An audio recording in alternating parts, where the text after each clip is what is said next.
Hello everybody, welcome to Pathfinders Academy for CAPF।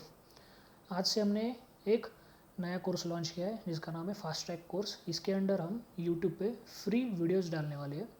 तो आज का जो कोर्स है वो चालू होता है with the history subject.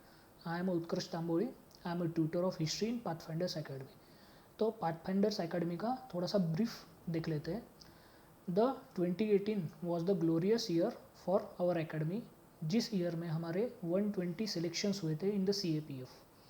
Our mentor is a doctor Prashant Jagtap. He is a ex assistant commandant CISF। About him, he is a passionate teacher, professional soldier and qualified doctor and psychologist. He is an MBBS MA psychology by qualification and pursuing MA security and defense laws from Nalsar University of Law. He is a author of 3 best-selling books for CAPF preparation for Micro Hills publication. He joined CISF in 2014 after cracking UPSC CAPF in 2012 with the rank 80. He has served in CISF for 5 years as assistant commander. He has previously worked as medical officer on a class 1 rank with Government of State of Maharashtra and as assistant lecturer in forensic medicine in RCSM college. It is a government college in Kolhapur, Maharashtra. Okay, then this is about me. My name is Utkarsh Tambori. I am a tutor with the experience of 2+ year of teaching in both mediums, that is offline and online. I am preparing for the UPSC civils and my option is a history subject. So actually जब हम history का discussion चालू करते हैं तो वहाँ पे 2 चीज़ें हमें ध्यान में रखना सबसे ज़्यादा इम्पॉर्टेंट है।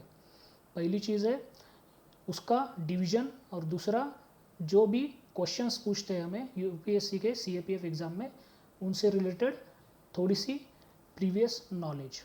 जब हम हिस्ट्री सब्जेक्ट को देखते हैं, it can be divided into 3 parts. सबसे पहला है ancient, second is a medieval, third is a modern. Okay, पर जब एग्ज़ाम में क्वेश्चंस आते हैं तो इनका सीक्वेंस जो होता है वो चेंज होता है। सबसे पहले पूछा जाता है मॉडर्न, मतलब उस पर ज़्यादा क्वेश्चंस आते हैं। उसके बाद second number is a ancient, जिसके ऊपर भी बहुत सारा अच्छा चंक ऑफ द क्वेश्चन आता है। देन सबसे लास्ट में, और या फिर कम क्वेश्चंस आते हैं, वो आते हैं मिडाइवल पे। पर जब हम हिस्ट्री पढ़ते हैं तो रैंडमली हम पढ़ नहीं सकते, तो उसको एक सीक्वेंस है, यानी कि सीक्वेंस जो है वो स्टार्ट होता है फ्रॉम द एंशियंट, देन वो जाता है मिडाइवल पे एंड देन जाता है मॉडर्न पे। तो हमें हिस्ट्री पढ़ते टाइम ये सीक्वेंस को ही कंपल्सरीली फॉलो करना पड़ता है, सो दैट एक हमारी जनरल अंडरस्टैंडिंग तैयार हो जाती है। और बहुत बार ऐसा भी होता है कि हम कोई चीज़ को पूरी तरीके से एग्जैक्टली समझ नहीं सकते, पर by the knowledge of the intuition और by the knowledge of the such kind of sequence हम उस पर एक गेस वर्क भी कर सकते हैं। तो वो गेस वर्क अगर करना है हमें, तो उसके लिए सीक्वेंस से पूरी हिस्ट्री पढ़ना इम्पॉर्टेंट है। तो आज का जो लेक्चर है वो हम स्टार्ट करते हैं with the basic concept and the reference of the ancient history. Okay, तो बेसिक कंसेप्ट में सबसे पहले क्या आता है, जो भी हम डेटिंग सिस्टम देखते हैं हिस्ट्री में, जो कि यहाँ पे आप देख सकते हो, यहाँ पे लिखा है 1500 BC। तो ये चीज़ें आपको पता होनी चाहिए 1500 BC चीज़ है क्या। ओके, तो चालू करते हैं। 1 मिनट, ये इन सेलेक्ट, हाँ। तो अब स्टार्ट करते हैं विद द कॉन्सेप्ट्स। सबसे पहला आता है BC, उसका जो मीनिंग है it is a before Christ. Second आता है उसके नीचे AD, that is anno domini. Then third is CE, that is common era. Fourth is BCE, that is before common era. Generally होता क्या है, बहुत बार ये जो BC है और ये BCE, ये दोनों भी कभी कभी अल्टरनेटली यूज़ किए जाते हैं। ओके, उसके बाद अबाउट हिस्ट्री। हिस्ट्री को हम डिवाइड कर सकते हैं 2 बड़े पार्ट्स में। सबसे पहला पार्ट है इसका प्री हिस्ट्री, नाम में ही है प्री हिस्ट्री, यानी कि हिस्ट्री एक्चुअल हम जान सकते हैं वो चालू होने से पहले, मीनिंग बिफोर हिस्ट्री. ओके, उसके बाद आता है second part proto history. This is a primitive condition for the human being, जहाँ पे नॉलेज जो था वो लैंग्वेज के थ्रू और राइटिंग के थ्रू गैदर होना एकदम से चालू होता है, यानी कि वो इनिशियल स्टेज थी. पर यहाँ पे सब कुछ नोन नहीं था उनको. पर जब उनको राइटिंग और लैंग्वेज ये दोनों नोन हो गई, तो वो जो भी सिविलाइजेशन होती थी या फिर जो कल्चर होता है उसको हम एक्चुअल सिविलाइजेशन कह सकते हैं. यानी कि the society which knows the writing can be called as civilisation. Okay, then जो इंडियन हिस्ट्री है, जो रीडेबल हिस्ट्री है, वो स्टार्ट होती है इंडिया की विद द वैदिक कल्चर. पर ऐसा नहीं है कि इससे पहले इंडिया की हिस्ट्री नहीं थी. इससे पहले हम सब जानते हैं कि there was a culture named as Indus valley civilisation culture, जिसको हड़प्पन कल्चर भी कहा जाता है. तो वो भी अवेलेबल है, पर प्रॉब्लम क्या है उसके साथ कि वो रीडेबल नहीं है. यानी कि उस टाइम में जो भी उन्होंने लैंग्वेज इवॉल्व की थी वो अभी तक हमारे हिस्टोरियंस ने या फिर आर्कियोलॉजिस्ट ने डिसाइफर नहीं की है. सो हम वो उन चीज़ों को रीड नहीं कर सकते. पर हमारी रीडेबल हिस्ट्री जो है वो स्टार्ट होती है विद द वैदिक कल्चर. तो वैदिक कल्चर का जो बेस होता है वो होता है वैदिक टेक्स्ट. ओके, वैदिक टेक्स्ट. तो वैदिक टेक्स्ट जो है उनका टाइम पीरियड है, जो जिस टाइम पीरियड में उनको लिखा गया है, तो वो चालू होता है from the 1500 BC to 500 BC. Okay, तो यहाँ पे क्या है explanation. The Rigveda for the first time says about the Bharata tribe. Okay, तो भारता नाम की एक ट्राइब थी जिसका मेंशन नाम जो है वो ऋग्वेद में हमें देखने को मिलता है.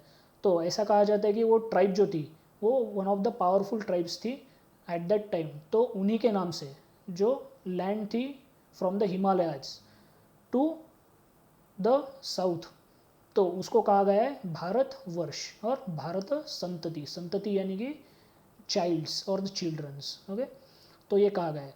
तो ऋग्वेद जो है, ये ऋग्वेद एक्चुअल में लिखा गया है 1500 BC टू 1000 BC. उसके बाद सेकंड आता है संगमा लिटरेचर. संगमा लिटरेचर जो है वो मेनली इवॉल्व हुआ है इन द तमिलनाडु रीजन, जो आज का तमिलनाडु रीजन है वो रीजन में इवॉल्व हुआ है. वहाँ पे वो जो लिटरेचर था वो लिखा गया था from the 300 BC to 600 AD. Actually यहाँ पे AD होना चाहिए था, यहाँ पे गलती से BC हुआ है. ओके, देन नेक्स्ट इंडिया में एक और सबसे इम्पॉर्टेंट कंसेप्ट थी जिसका नाम था चक्रवर्तीन कंसेप्ट. यहाँ पे आप देख सकते हो द चक्रवर्तीन कंसेप्ट, यानी कि the king having territory from Himalayas. Himalaya से केप कैमोरिन जो साउथ में आता है, जिसको आज हम धनुषकोडी भी कह सकते हैं या फिर रामेश्वरम का वो वाला पार्ट. मतलब नॉर्थ में हिमालय, साउथ में केप कैमोरिन, देन ईस्ट में ब्रह्मपुत्रा टू वेस्ट में ईस्ट ऑफ द इंडस. तो ये जो पूरा रीजन है ईस्ट वेस्ट नॉर्थ साउथ, ये रीजन जिस बंदे के अंडर आता था वो बंदे को कहा जाता था चक्रवर्ती. ओके, देन उसी टाइम पे वैदिक टेक्स्ट से अपेंड होके दो इंडिया के सबसे इम्पोर्टेंट इपिक्स जो कहे जाते हैं उनका इवोल्यूशन हुआ था. उसमें से पहला है Mahabharat. It was written by Vyasa. तो ये जो महाभारत है ये एक ही दिन में या फिर एक ही साल में ये ऐसा इवॉल्व नहीं हुआ है. इसका इवोल्यूशन पीरियड है from the 10th century BC to 4th century BC. इतने बड़े पीरियड में ये लिखा गया था. Then second is a Ramayana. Ramayana was written by Valmiki. इसका भी सिमिलरली बहुत सारे सेंचुरीज का पीरियड है. It was started in 5th century BC और एक कंप्लीट होता है 12th century.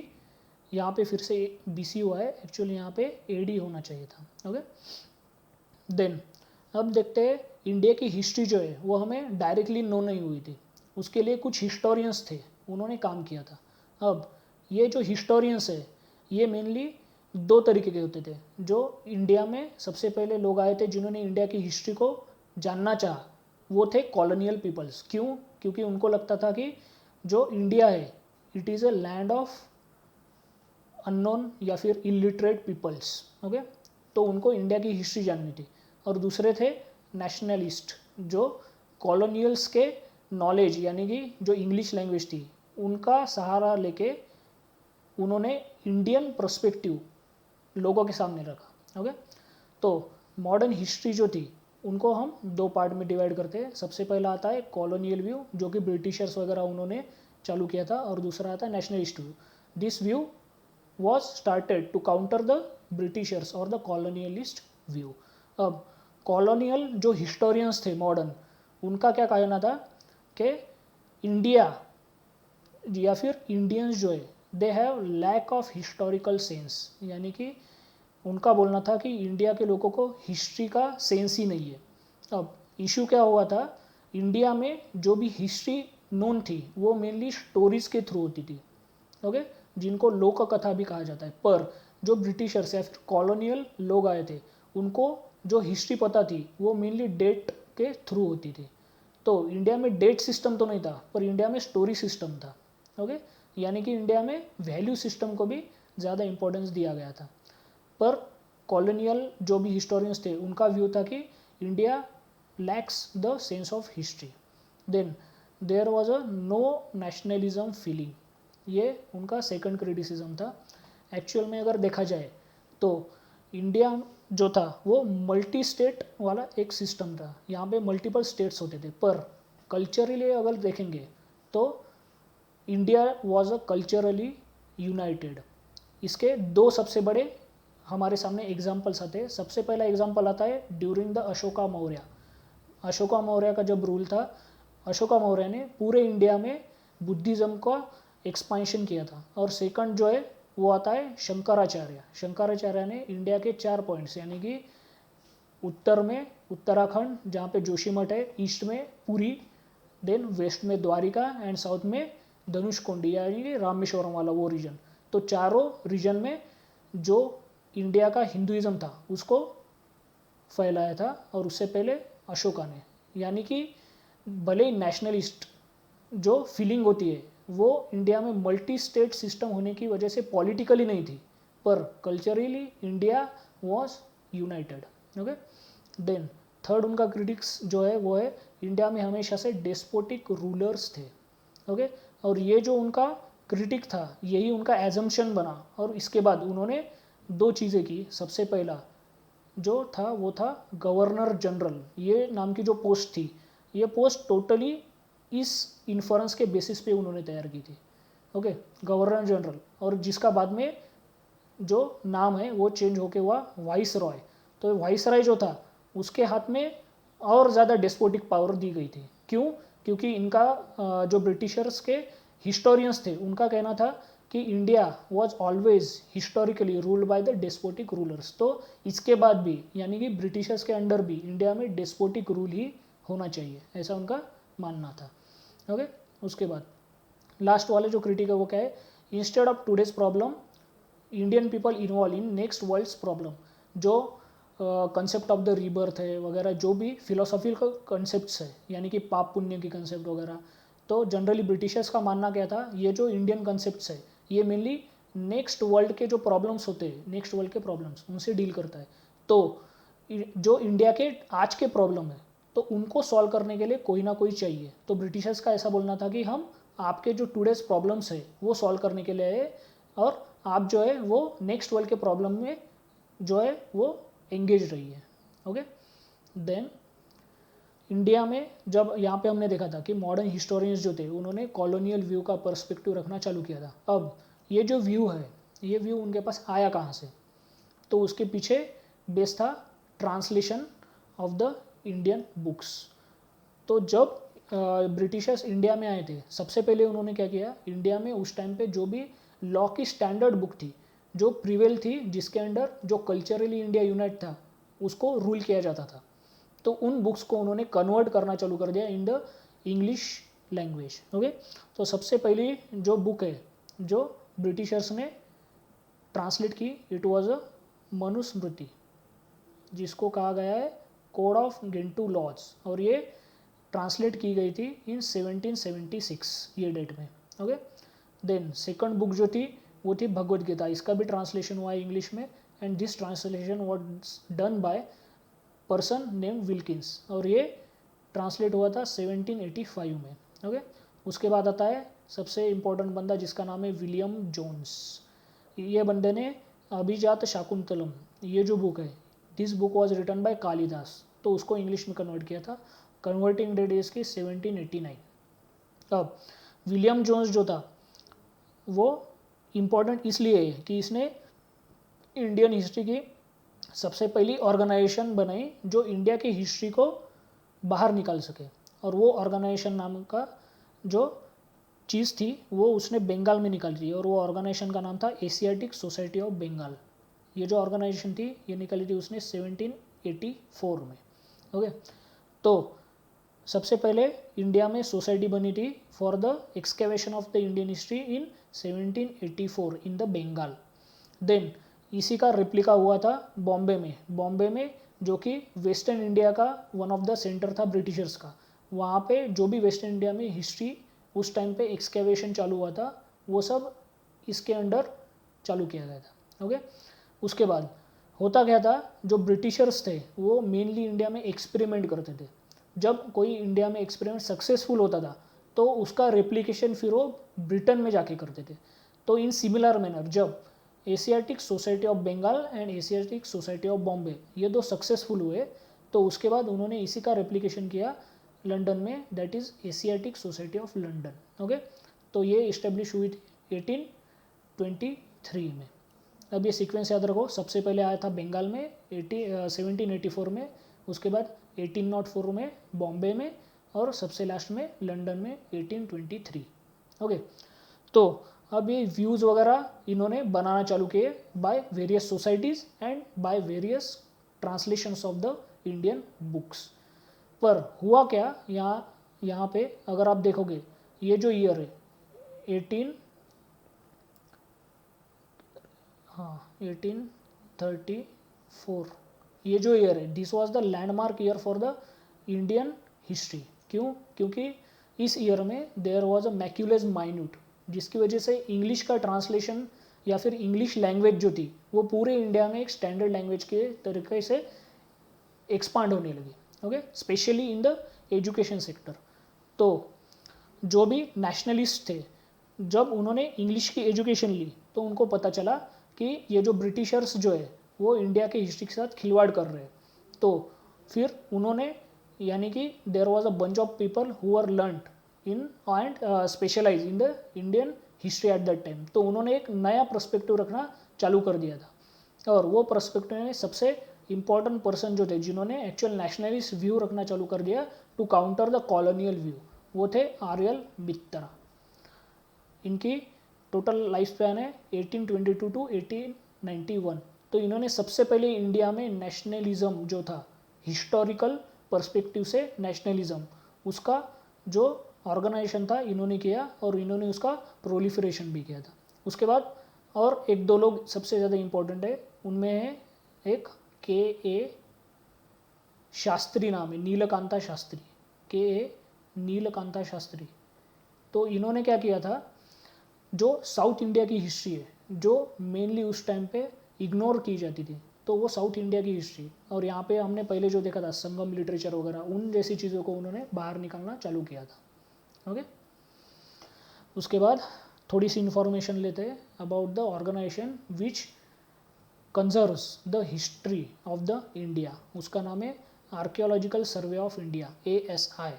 तो ये जो ASI है it is headed by director general, DG बोला जाता है उनको। ओके।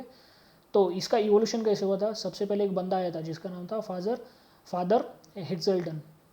तो सबसे पहले इन्होंने संस्कृत ग्रामर जो था उसको यूरोपियन लैंग्वेज में ट्रांसलेट करना चालू किया था। ऑब्वियसली अगर आप यहाँ पे देखोगे ही वॉज अ फादर, यानी कि obviously he was a Christian missionary. तो उन्होंने उनके पर्सपेक्टिव से इंडियन संस्कृत ग्रामर को ट्रांसलेट करना चालू कर दिया। उसके बाद सेकंड जो नंबर आता है वो आता है मैक्स मुलर नाम के बंदे का। He translated editions of the Rigveda and started a book series जिसका नाम था सेक्रेड बुक ऑफ ईस्ट, यानी कि जो भी पूरब के सेक्रेड बुक्स है उनके एक लिटरली इसने एक सीरीज निकाली थी, पार्ट 1 पार्ट 2 पार्ट 3 जैसे। ओके। उसके बाद थर्ड पर्सन है जिसका नाम है जेम्स प्रिंसेप। ये बंदे ने सबसे पहले ब्राह्मी स्क्रिप्ट को डिसाइफर किया था। and due to this we were able to decipher the messages of the सम्राट अशोका द ग्रेट। और सबसे पहले जेम्स प्रिंसेपी था जिसने अशोका को कहा है मिशनरी रूलर। ओके, उसके बाद सबसे इम्पॉर्टेंट पर्सन जो आता है जिसके टाइम पे एएसआई का टोटल रिवॉल्यूशन होता वो है अलेक्जेंडर कैनिंगम। अलेक्जेंडर कैनिंगम को कहा जाता है the father of ASI archaeological survey of India. और यहाँ पे डीजी जो है यानी कि डायरेक्टर जनरल नाम की एक स्पेशल पोस्ट बनाई गई थी इन 1962 and he was the first DG of the ASI. उसके बाद सबसे well known person in the Indian history Lord Curzon. Lord Curzon भले पॉलिटिकली एज अ विलन देखा जाता है पर एएसआई के एक्सपांशन ने इसने बहुत सारा कंट्रीब्यूशन दिया है। As a DG he enlarged the dimensions of the archaeological survey of India. Okay, उसके बाद सबसे लास्ट वाला आता है John Marshall, one of the important person. As a DG he firstly traced the Indus valley civilisation. He was the first person from the Britishers side जिसकी वजह से हम आज इंडस वैली सिविलाइजेशन को इतना जान सके। ओके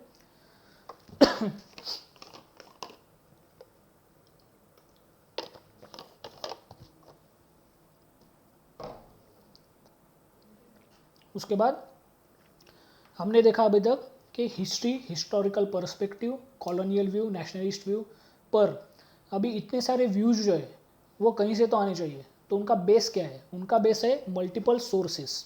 ओके, तो अभी हम देखेंगे the type of sources and historical construction. तो सबसे पहला सोर्स में जो टाइप आता है वो आता है ऑफ द मटेरियल रिमेन्स। जो भी मटेरियल्स होते हैं जो उस टाइम पे लोगों ने यूज़ किए थे उन मटेरियल्स का सर्च और उस मटेरियल्स का स्टडी करना हमारे लिए सबसे ज़्यादा इम्पोर्टेंस है। जब भी हम मटेरियल की स्टडी करने के लिए उनका सर्च करते हैं तो वो प्रोसेस को कहा जाता है एक्सकेवेशन। ओके, यानी कि बहुत सारी ऐसी चीज़ें होती है जो ज़मीन के अंदर धसी हुई थी उनको डिग करना होता है, तो वो प्रोसेस को कहा जाता है एक्सकेवेशन।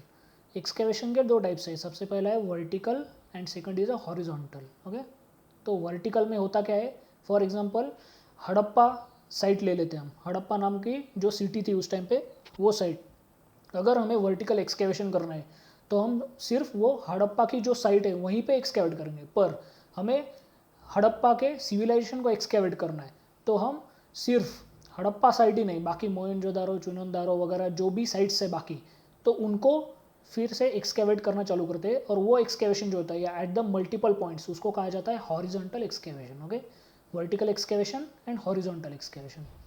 उसके बाद difference between arid and humid areas. अब होता क्या है, ह्यूमिड एरियाज में वाटर एक्टिविटी ज़्यादा होती है, उसकी वजह से जो माइक्रोबियल एक्शंस होता है, डिग्रेडेशन काइंड ऑफ थिंग्स, तो उनको ज़्यादा क्या बोल सकते हैं हम, अवेलेबिलिटी और उनके लिए ज़्यादा कंड्यूसिव क्लाइमेट होता है वहाँ पे। तो उसकी वजह से वहाँ पे जो मटेरियल रिमेन्स होते हैं mainly in the humid areas, उनका डिग्रेडेशन चालू होता है।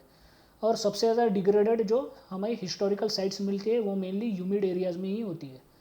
पर अरिड एरिया में होता क्या है, वहाँ पे हीट वगैरह वो चीज़ें होती है, तो उसकी वजह से एक्सट्रीम क्लाइमेट की वजह से माइक्रोबियल रिएक्शंस जो है वो कम होती है।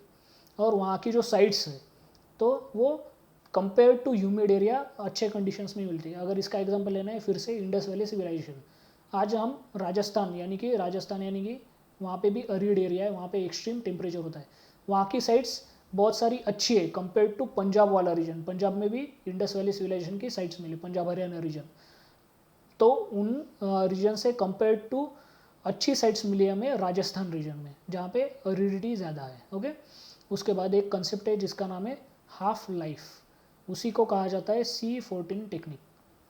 तो आपके लिए एक होमवर्क ऐसा है, ये C14 टेक्निक या फिर हाफ लाइफ टेक्निक जो है ये किस बंदे ने निकाली उसका नाम एक बार देख लेना। ओके, तो हाफ लाइफ होता क्या है, जनरली जब कोई भी लिविंग बींग जिंदा होता है तो वो various kind of food intake करता है जिससे कि बॉडी के अंदर कार्बन भी जाता है। पर जब कोई भी लिविंग बींग डेड होता है तो जो C14 यानी कि कार्बन का जो कंटेंट होता है वो उसके बोन्स से बाहर निकलना चालू हो जाता है, रेडिएट होना चालू हो जाता है। तो on the basis of that radiation हम वो बोन्स का जो टाइम पीरियड है या फिर वो बोन्स के जो ईयर्स है वो देख सकते हैं। तो जो C14 टेक्निक है basically it shows us the age of that bone. Okay, तो हाफ लाइफ जो है वो कंसिडर की जाती है 5568 ईयर्स की, और फुल लाइफ जो है वो कंसिडर की जाती है 11,136 ईयर्स की। उसके बाद नेक्स्ट मटेरियल एलिमेंट में पॉइंट आता है पोलन एनालिसिस।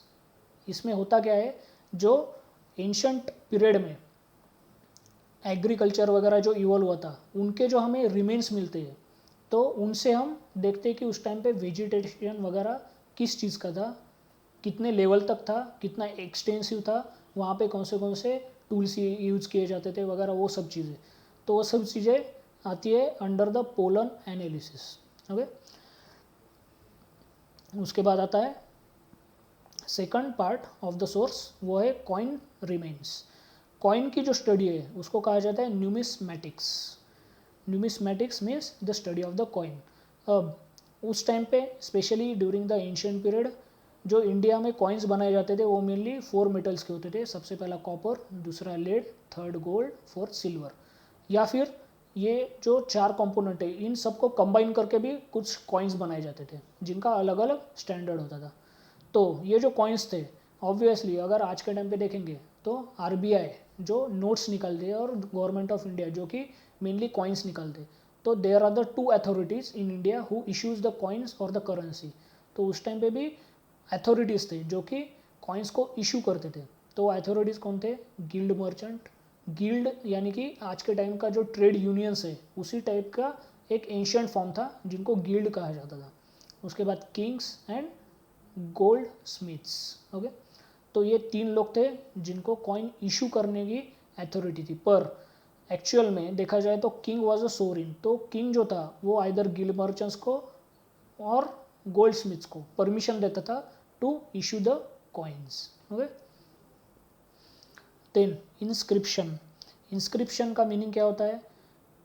किसी भी तरीके की एक एनग्रेविंग प्रैक्टिस, एक प्रैक्टिस जो हार्ड सरफेस पे हम लिखते हैं उसी को कहा जाता है engraving. The practice of engraving it is called as inscription.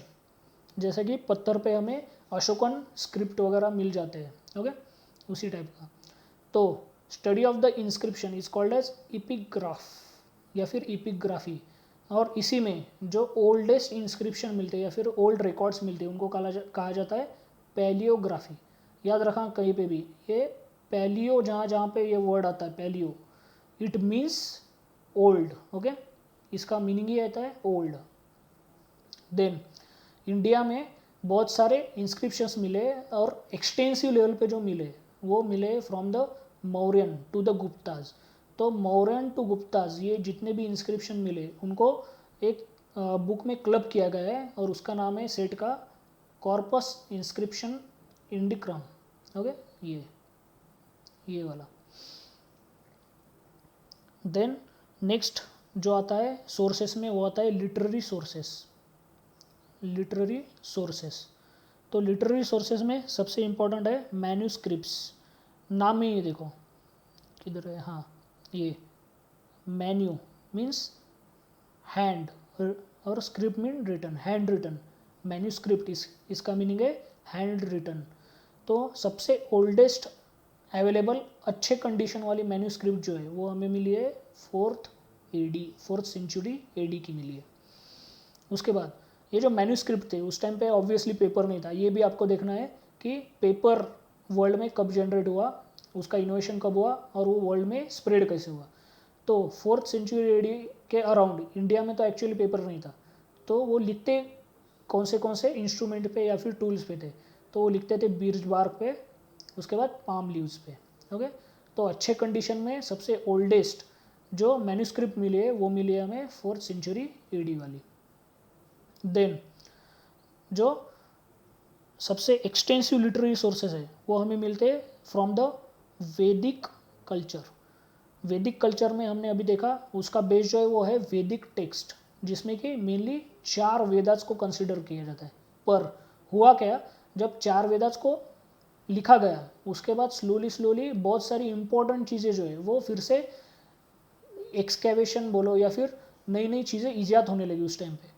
तो उसकी वजह से हुआ क्या, अब नया एक्सटेंशन एडिशन तो हम वेदास में नहीं कर सकते, तो उसकी वजह से उस टाइम के लोगों ने एक नया टेक्स्ट निकाला जिसका नाम है वेदांगाज। लिटरली इंग्लिश में मीनिंग होता है इसका लिम्स ऑफ द वेदा। जैसे कि बॉडी के लिम्स होते हैं, बॉडी के लिम्स है हाथ और पैर, वैसे ही वेदास के लिम्स है वेदांगाज। तो उनमें कुछ इंपॉर्टेंट चीज़ें क्लब की गई है। सबसे पहली उसमें चीज़ है शिक्षा, जिसको कहा जाता है इंग्लिश में फोनेटिक्स। उसके बाद कल्पा यानी कि रिचुअल्स, देन व्याकरणा यानी कि ग्रामर, देन निरुक्ता यानी कि इटिमोलॉजी, देन छंदा यानी कि मैट्रिक्स, और सबसे लास्ट में ज्योतिषा यानी कि एस्ट्रोनॉमी। यानी कि ये जो ब्रैकेट में दिए गए जो सब्जेक्ट्स है इनसे रिलेटेड सारी इंफॉर्मेशन इन चीज़ों में हमें देखने को मिलती है। ओके उसके बाद और लिटरेरी सोर्स में सबसे इम्पोर्टेंट जो चीज़ है वो है एक बंदे की जिसका नाम है पाणिनि। पाणिनि नाम के बंदे ने अष्टाध्यायी नाम का एक बुक लिखा है। It is a book on grammar, ये ग्रामर पे लिखा हुआ बुक है। This was written in 400 BC।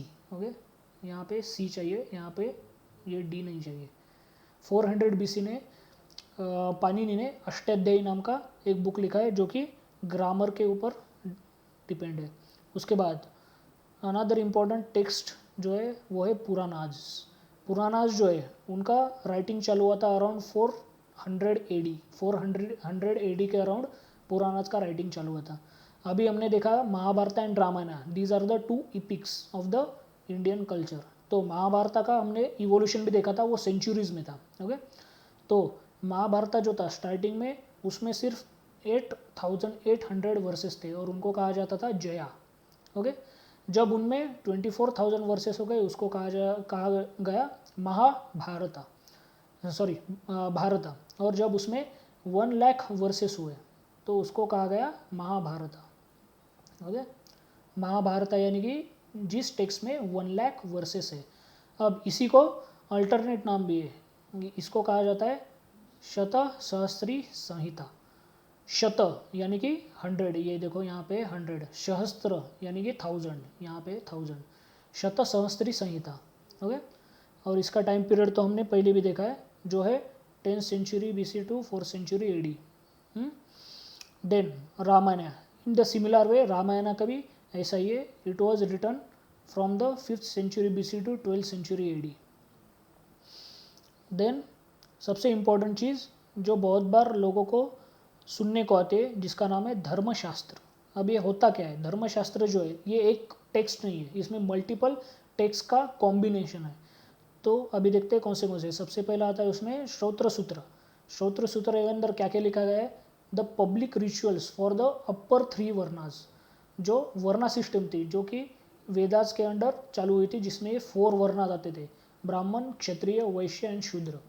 तो अपर 3 वर्णास लिविंग द शूद्रास, उनके लिए जो भी पब्लिक लाइफ में रिचुअल्स होंगे वो सब रिचुअल्स श्रोत्र सूत्र में दिए गए थे। उसके बाद गृह सूत्रास, नाम में ही है गृह यानी कि हाउस होल्ड्स में जो भी लॉज रूल्स जो भी फॉलो करने वो उन सबका कॉम्बिनेशन जो है, क्लबिंग जो है वो इसमें गृह सूत्रास में दिया गया था।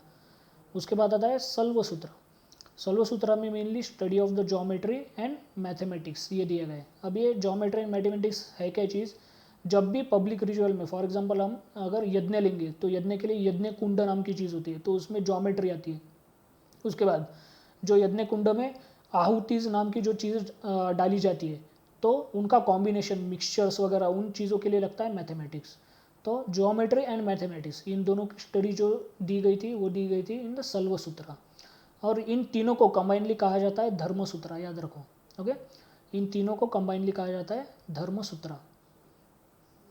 उसके बाद जब इन धर्मसूत्र को एडिशन किया जाता है विद द स्मृतिज तो इन चारों को कहा जाता है धर्मशास्त्र, याद रखो। हाँ, के 3 चीज़ें श्रौत सूत्र, गृह्य सूत्र, सल्व सूत्र, इन तीनों को कंबाइनली कहा जाता है धर्मसूत्र।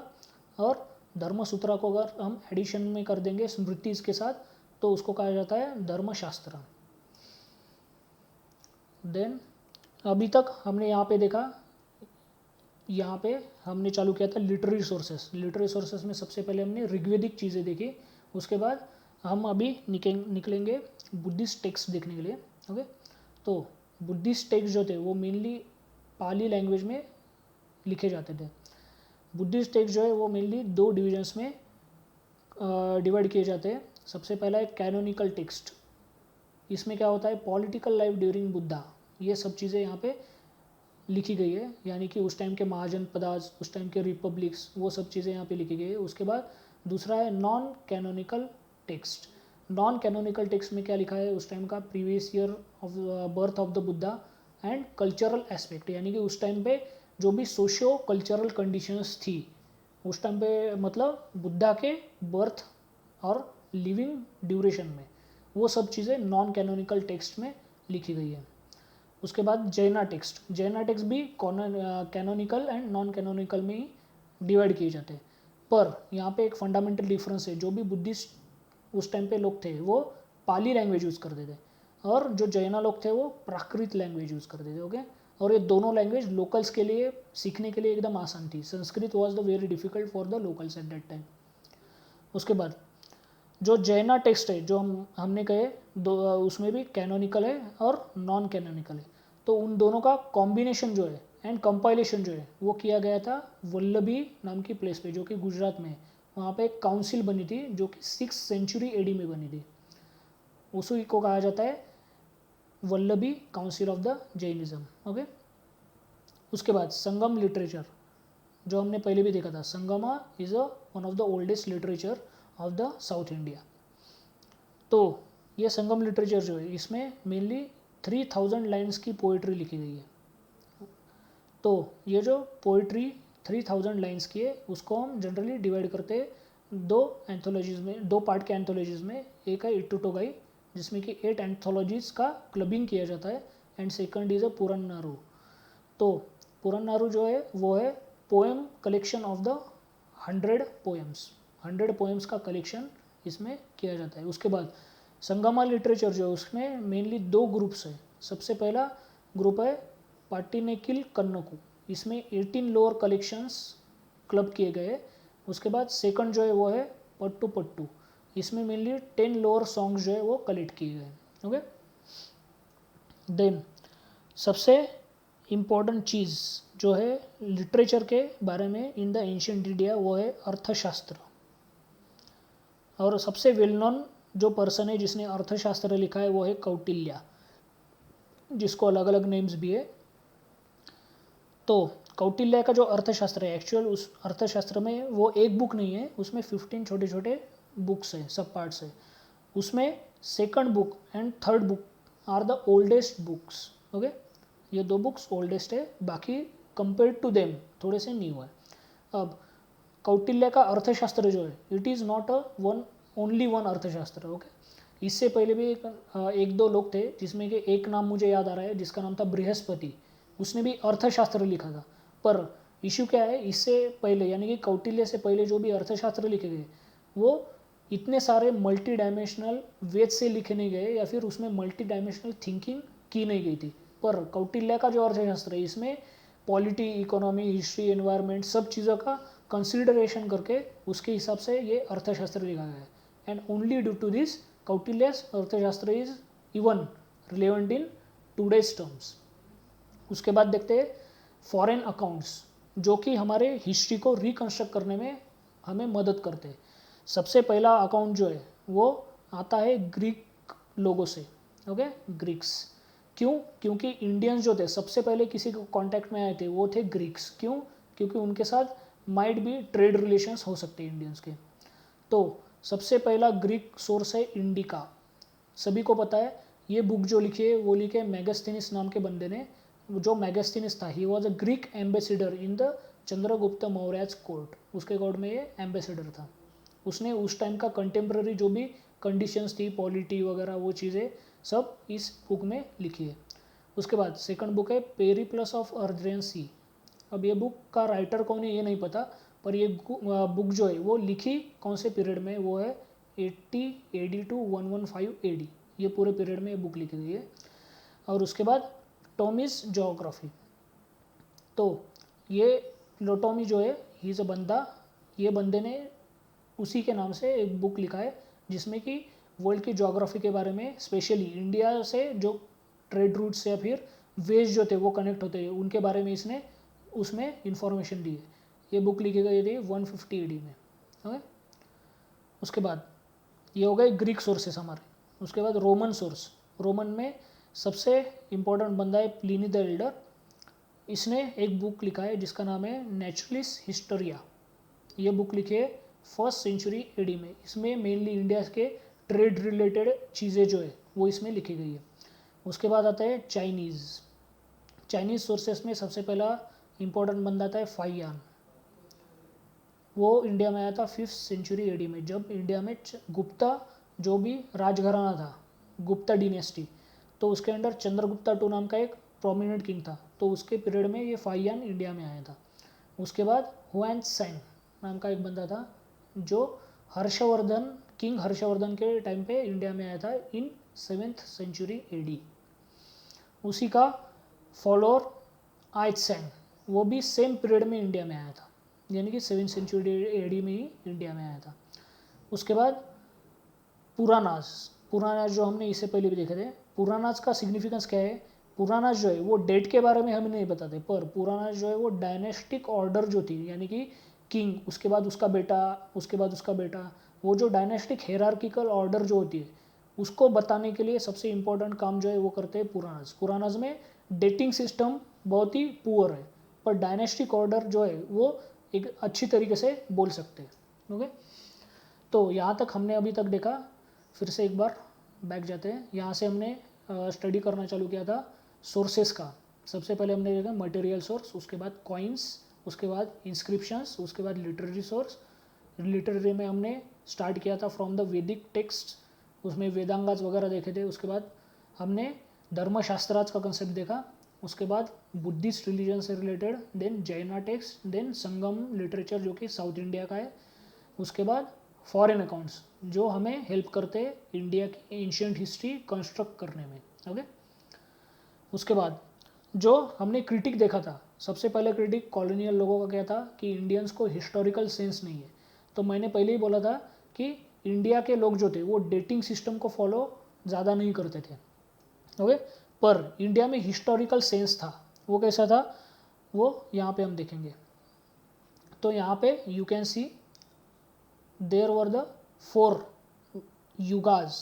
इंडिया में 4 युग कहे जाते हैं। सबसे पहला आता है कृतयुग, देन त्रेतायुग, देन द्वापर, देन काली।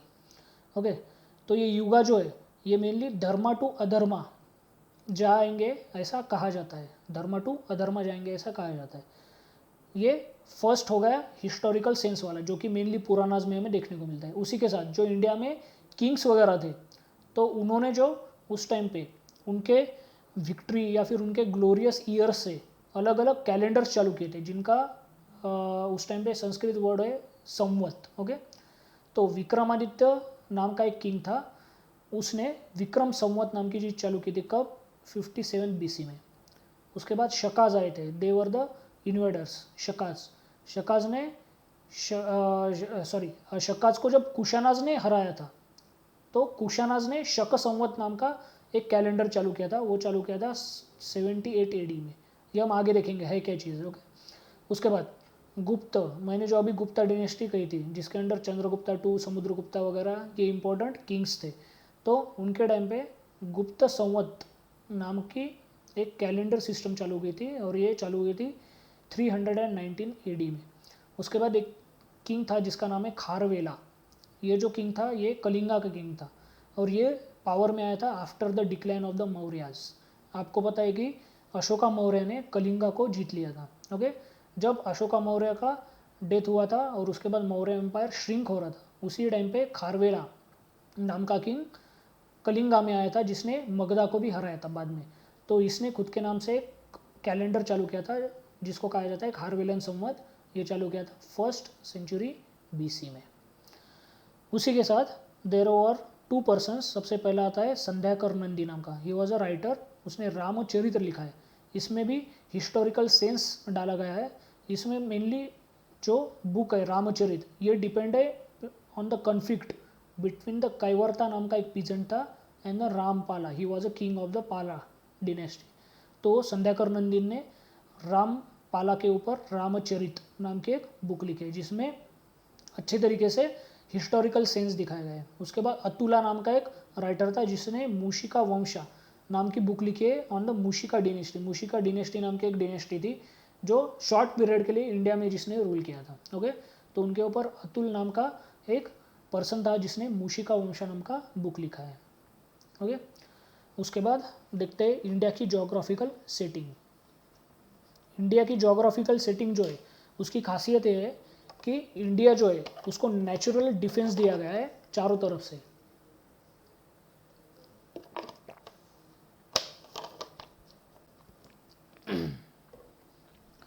यहाँ पे आप देख सकते हो ऊपर इंडिया के ऊपर जो है वो मेनली हिमालय है, जो इंडिया के ऊपर तीनों साइड से, यहाँ पे आप देख सकते हो ये तीनों साइड से जो है वो इंडिया को हिमालय प्रोटेक्ट करता है। नीचे तीनों साइड से जो है वो ओशन प्रोटेक्ट करता है। और यहाँ पे जो है वो हिंदू कुश माउंटेन रेंजेस है यहाँ पे। पर इशू क्या है, यहाँ पे जो माउंटेन रेंजेस है वो ऐसे बीच में ब्रेक हुए हैं। तो इंडिया में उस टाइम पे एंशिएंट टाइम में अगर आना होता तो कंपलसरी सिर्फ इतने ही रास्ते थे, बाकी यहाँ से तो हिमालय ही है। नीचे से अगर आना है तो लैटर या फिर लेट एंशिएंट पीरियड जो हम बोल सकते हैं, जहाँ जिस टाइम पे चोलाज वगैरह थे, तो उस टाइम पे due to long route boats India में बाकी लोगों ने आना और इंडियंस ने बाहर जाना, वहाँ पे ट्रेड करना वो स्टार्ट किया था। ओके, तो इंडिया में specially from the land route अगर एंट्री करनी है तो कंपलसरीली ये जो यहाँ पे वेस्टर्न साइड में जो बॉर्डर माउंटेन्स थे जो ब्रेक हुए थे उन्हीं से आना कंपलसरी था। तो हम देखते हैं उनमें से कौन से रास्ते थे जिनको पास कहा जाता है। वो थे सबसे पहला हिंदूराज एंड सुलेमान माउंटेन, यानी कि हिंदूराज माउंटेन यानी कि ये लोकेशन पे हिंदू कुश माउंटेन। ओके, तो हिंदूराज या फिर हिंदू कुश माउंटेन और सुलेमान माउंटेन, ये सुलेमान माउंटेन, तो इन दोनों से जो पास आता था उसको कहा जाता था खैबर पास। यहाँ पे देखो खैबर पास। उसके बाद सुलेमान माउंटेन और किरथर माउंटेन, इन दोनों से जो पास आता था उसको कहा जाता था बोलान पास। यहाँ पे देखो बोलान पास। और उसके बाद किरथर और मकरान कोस्ट, यहाँ से जो रास्ता आता था उसको कहा जाता है गोमाल पास। तो ये 3 पासेस थे इंडिया में। मेनली जो अटैक्स हुए ये मेनली खैबर पास से ही हुए हैं क्योंकि ये इजी टू एक्सेसिबल था और अफगानिस्तान से डायरेक्टली इंडिया में एंट्री दी जाती थी। ओके, तो ये 3 इंपॉर्टेंट पासेस है जिसके थ्रू मेनली इंडिया में आना पॉसिबल था उस टाइम पे। उसके बाद रिवर से भी इंडिया के इंटरनल हिंटरलैंड्स में आना उस टाइम पे पॉसिबल था, जैसे कि यहाँ पे तापी और नर्मदा, ये 2 रिवर्स है। तो तापी रिवर जो है इसी को कहा जाता है दमन गंगा। अभी देखो इंडिया में 3 टाइप के गंगाज है। सबसे पहली ओरिजिनल गंगा जो ये रीजन में है। ओके, उसके बाद आती है दमन गंगा यानी कि ये तापी वाली, और सबसे लास्ट में आती है दक्षिण गंगा जो है गोदावरी। गोदावरी को दक्षिण गंगा कहा जाता है। तो इंडिया में 3 गंगा है, दमन गंगा मेन अपनी ओरिजिनल गंगा और Dakshin Ganga. So this was brief about the geographical setting. Okay, then अभी स्टार्ट करते हैं हम स्टोन एज, जो अर्ली ह्यूमन्स थे या फिर अर्ली मेंस थे, उनका इवोल्यूशन कैसा हुआ। सबसे पहले देखते हैं इवोल्यूशन ऑफ द अर्थ। अर्थ का इवोल्यूशन या फिर फॉर्मेशन जो था, अर्थ का फॉर्मेशन हुआ था 4000 मिलियन ईयर एगो। उसके बाद अर्थ का जो इवोल्यूशन हुआ था वो 4 स्टेज में हुआ था। सबसे पहला primary stage, then secondary stage, then tertiary stage और सबसे लास्ट में आता है क्वार्टरनरी स्टेज। हमारे काम का सिर्फ क्वार्टरनरी स्टेज है, उसकी वजह से मैंने यहाँ पे ये लिखा है। अब क्वार्टरनरी स्टेज जो है वो डिवाइड होता है होलोसिन एंड प्लेस्टोसिन पीरियड में। प्लेस्टोसिन पीरियड जो है वो कंसिडर किया जाता है from the 2 lakh BC to 1 lakh BC। इतने बड़े पीरियड को प्लेस्टोसिन एज कहा जाता है। और आप सबने अगर आइस एज नाम का वो कार्टून मूवी देखो, वो अगर मूवी देखा होगा तो उसमें जो ग्लेशिएशन है यानी कि आइस एज है वो similar kind of ice age, ये प्लेस्टोसिन जो पीरियड था ये पीरियड में आया था. Okay, during the Pleistocene period there was the rise of early Pleistocene man. Okay, तो इंडिया में सबसे ओल्डेस्ट ह्यूमन स्केलेटन जो है वो अभी तक मिला है बोरी नाम की प्लेस है महाराष्ट्र में. तो बोरी नाम के प्लेस पे 1.4 मिलियन ईयर एगो वाला एक ह्यूमन स्केलेटन मिला है. It is the oldest skeleton of the India. पर अगर वर्ल्ड में देखा जाए तो वर्ल्ड में सबसे एंशियंट जो स्केलेटन मिला है वो मिला है अफ्रीका में, और वो around something 3 something million year ago वाला वो स्केलेटन है ह्यूमन का. ओके, उसके बाद प्लेस्टोसिन आइस एज जो था, प्लेस्टोसिन आइस एज के बाद there was the second glaciation during 2,50,000 BC. 2,50,000 BC के around there was a rise of second glaciation. Okay, तो इससे पहले भी मैंने कहा था जहाँ जहाँ पे पैलियो आता है इट मीन्स ओल्ड, याद रखो. हाँ, पैलियो जहाँ जहाँ पे आता है इट मीन्स ओल्ड, और lithic, लिथ means stone, Palaeolithic it means old stone, और इसी को कहा जाता है ओल्ड स्टोन एज. ओके, तो यहाँ पे हम साइट्स देखते हैं कौन से साइट्स है इंडिया में ओल्ड स्टोन एज की यानी कि पैलियोलिथिक एज की. सबसे पहले आती है भीमबेटका. अब ये भीमबेटका जो साइट है ना, it is a important site. Why? यहाँ पे तीनों लिथिक यानी कि Palaeolithic, then Mesolithic, then Neolithic, ये तीनों लिथिक जो है इन तीनों का डिटेल या फिर इन तीनों के एविडेंस जो है वो भीमबेटका में मिलते हैं. उसके बाद सेकंड लोकेशन है हंसगी, थर्ड है कर्नूल केव्स, ये आंध्र प्रदेश में आता है. उसके बाद बेलान वैले जो कि मिर्ज़ापुर यूपी में आता है. तो these are the important sites of the Palaeolithic stone age. उसके बाद मेसोलिथिक. अभी यहाँ पे अगर हम देखेंगे तो सिमिलरली जो वर्ड है उसी में उसका पूरा डिटेल है. देखिए यहाँ पे meso it means middle, lithic it means stone. Lith जहाँ पे आता है वहाँ पे स्टोन, मेसो मीन्स मिडल. तो मेसोलिथिक पीरियड जो है इसका हम स्पेसिफिकली डिवीजन नहीं कर सकते. Actually this was a middle transition phase. तो ऐसा क्लियर कट हम बोल नहीं सकते कि ये पीरियड कहाँ से कहाँ तक था. पर एक्चुअली इसका स्टार्टिंग जो था वो हुआ था 9,000 BC में. इसके important sites Adamgarh and Bagor, ये 500 BC के. यहाँ पे for the first time domestication of animal के एविडेंस मिले. ओके, यानी कि पालतू जानवरों के एविडेंस मिले, डोमेस्टिकेशन के एविडेंस. और इसी फेज में यानी कि मेसोलिथिक फेज में ही cultivation for the first time evidenced in the Indian subcontinent. वो पीरियड जो है वो 7,000 to 6,000 BC. इसमें भी जो मेन एविडेंस जो थे वो नॉर्थ वेस्टर्न साइड यानी कि आज का मेहरगढ़ वगैरह जो हड़प्पन साइड से वो रीजन में मेनली कल्टीवेशन के एविडेंस मिले थे. और इंडिया में अगर देखा जाए तो इंडिया में यूपी जो स्टेट है वो रीजन में जहाँ पे गंगा यमुना दोआब वगैरह वो चीज़ें है तो वहाँ पे मेनली कल्टीवेशन के एविडेंस मिले. अब मेसोलिथिक जो लोग थे उनको थोड़ी सी पेंटिंग वगैरह वो स्किल्स आते थे, वो अपने पॉट्स भी बनाते थे, वो अपने अलग अलग हथियार टूल्स भी बनाते थे. ओके, तो पेंटिंग कौन से एनिमल्स की बनाई थी उस टाइम पे? वाइल्ड हॉर्सेस, देन ऑर्चेस यानी कि वाइल्ड कैट्स, उसके बाद bison, then woolly rhino, reindeer and bear. इनकी पेंटिंग्स जो है वो एविडेंस मिलती है फ्रॉम केव्स जहाँ पे मेसोलिथिक पीपल्स रहते थे. ओके, उसके बाद आते हैं neolithic. Neo it means new, lith यानी कि लिथिक इट मीन्स स्टोन यानी कि न्यू स्टोन एज. ओके, ये पोस्ट 9,000 BC से ही स्टार्ट होता है, पर एक्चुअल में अगर देखा जाए तो ये अराउंड 3,000 के अराउंड ये एक्चुअल हम इसका सेपरेट डिटेक्शन कर सकते हैं न्यूलिथिक पीरियड का. तो न्यूलिथिक पीरियड के कौन से इंपॉर्टेंट साइट्स है? सबसे पहले Burzahom, then Daojali Hading, then Chirand, then Koldihwa, then Mahagara, Hallur, Paiyampalli. These are the important sites of neolithic culture. Neolithic में टूल्स कौन से यूज़ किए गए थे? Polish stones and stone axe. और भी है पर ये दो इंपॉर्टेंट टूल्स है. अब एक जनरल चीज़ है जो आपको बताना चाहता हूँ. हमने यहाँ पे देखा था कि यहाँ पे आइस एज नाम की चीज़ जो है वो चालू हो गई थी. तो आइस एज चालू होने की वजह से यहाँ पे क्या हुआ, पैलियोलिथिक एज में जो एनिमल्स थे वो वीक थे. बिग एनिमल होने की वजह से हुआ क्या, जो ह्यूमंस थे उनको बड़े हथियार लगते थे, यानी कि बिग टूल्स लगते थे।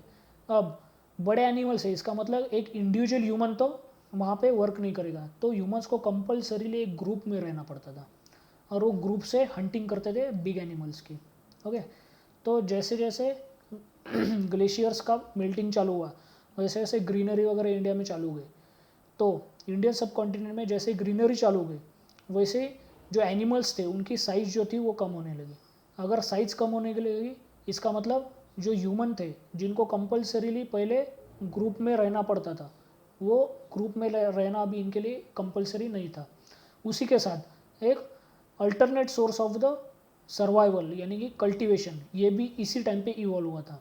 तो उसकी वजह से यहाँ पे जो टूल्स होते थे वो मेनली माइक्रो टूल्स होते थे, माइक्रो टूल्स यहाँ पे यूज़ किए जाते थे। उसके बाद न्यूलिथिक में भी इन्हीं के जैसे मेसोलिथिक के जैसे ही टूल्स थे, बट डिफरेंस ये है कि न्यूलिथिक में जो एग्रीकल्चर है वो बहुत बड़े पैमाने पे चालू होगा, उसकी वजह से एग्री टूल्स जो है वो मेनली हमें यहाँ पे मिलते हैं। और इसी के साथ जो एनिमल हस्बेंड्री है या फिर जिसको हम डोमेस्टिकेशन भी कहते हैं, तो वो डोमेस्टिकेशन भी यहाँ पे बहुत एक्सटेंसिव लेवल पे चालू हुआ था। ओके, उसके बाद दिस इज़ अ मैप जहाँ पे हमने अभी जो साइट्स देखे वो साइट्स है, देख लेते हैं एक बार। यहाँ पे जो है कश्मीर, यहाँ पे बुरजान नाम की साइट है। उसके बाद मेहरगढ़ जहाँ पे मैंने बोला था कि first evidence of the cultivation. Okay, उसके बाद चिरन, देन दाव जालियाडिंग, ये देखो ये अलग साइट है जो मणिपुर साइड में है। उसके बाद कोलदीवा, देन महागरा, देन भीमबेटका, देन इनाम गाँव, it is a oldest village. उसके बाद हंसगी, देन हल्लूर, देन आदिचन्नलूर। ओके, तो यहाँ पे ये इंडेक्स भी दिया है कौन से साइट्स क्या क्या रिप्रेजेंट करते हैं। देन हड़प्पन कल्चर, यहाँ तक समझा? आई होप समझ गया होगा। फिर से एक बार हम रिवीजन करते हैं। अर्ली स्टोन एज जहाँ पे हमने देखा फॉर्मेशन ऑफ द अर्थ, उसके बाद उसके स्टेजेस देखे, उसके बाद हमने ग्लेशिएशन देखा, उसके बाद Palaeolithic, then Mesolithic, then Neolithic. उसके बाद ये जो साइट्स है, हाँ ये जो मैप है इसमें मेनली जो है वो न्यूलिथिक साइट्स जो है वो दिखाई गई है, क्योंकि अगर क्वेश्चन आएगा तो मेनली न्यूलिथिक साइट्स से पे आ सकता है। देन अभी हम चालू करेंगे हड़प्पन कल्चर, इसी को कहा जाता है bronze age civilisation. Why? Because यहाँ पे ब्रॉन्ज को फॉर्मेशन करना या फिर ब्रॉन्ज का मिंटिंग करना ये नॉलेज जो था इन लोगों को आ चुका था।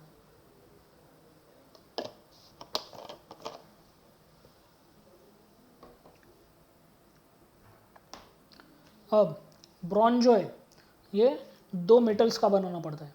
सबसे पहला इसमें आता है कॉपर प्लस दूसरा इसमें आता है टीन। कॉपर एंड टीन इन दोनों का मिलके ये जो है ये ब्रॉन्ज बनता है। ओके, तो हड़प्पन कल्चर जो है हड़प्पन सिविलाइजेशन का एक्चुअल में इसकी फाइंडिंग जो की थी वो की थी सबसे पहले दयाराम साहनी। ये जो डी साहनी है, दयाराम साहनी, इन्होंने इन 1921 on the bank of Ravi river Harappa नाम की जो साइट है उसको ढूंढ निकाला था। यहाँ पे यू कैन सी ये वाला तो ये उन्होंने निकाला था। और उसके बाद ये with the help of John Marshall, जो हमने अभी ASI के स्लाइड में देखा था, जॉन मार्शल, इन दोनों ने मिलकर फिर आगे का एक्सकेवेशन किया था।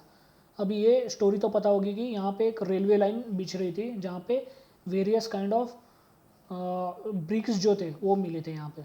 तो उससे पता चला कि यहाँ पे किसी काइंड ऑफ स्ट्रक्चर या फिर इंफ्रास्ट्रक्चर बोल सकते वो वहाँ पे था।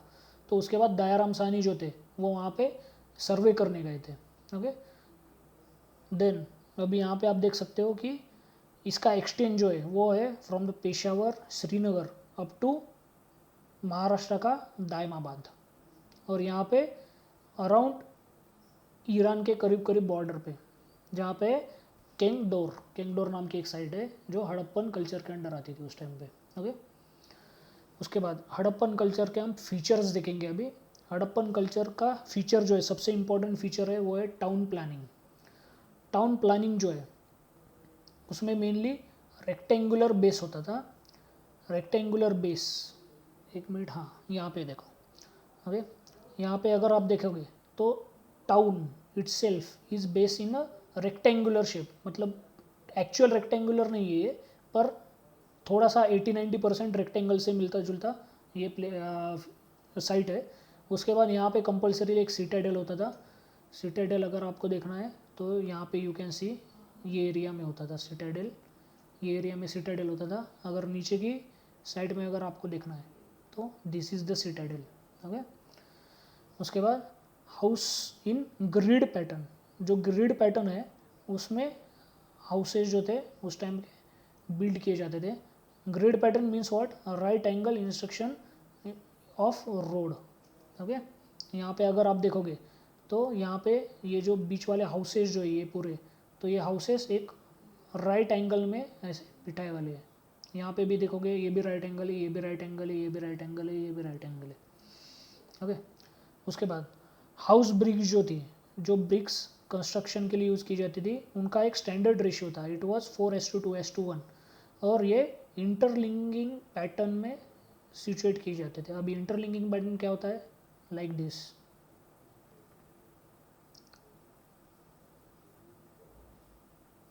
उसके बाद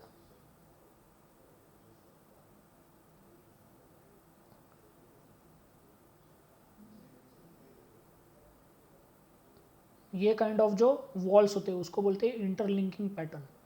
ओके, तो ये इंटरलिंकिंग पैटर्न में यूज किए जाते थे।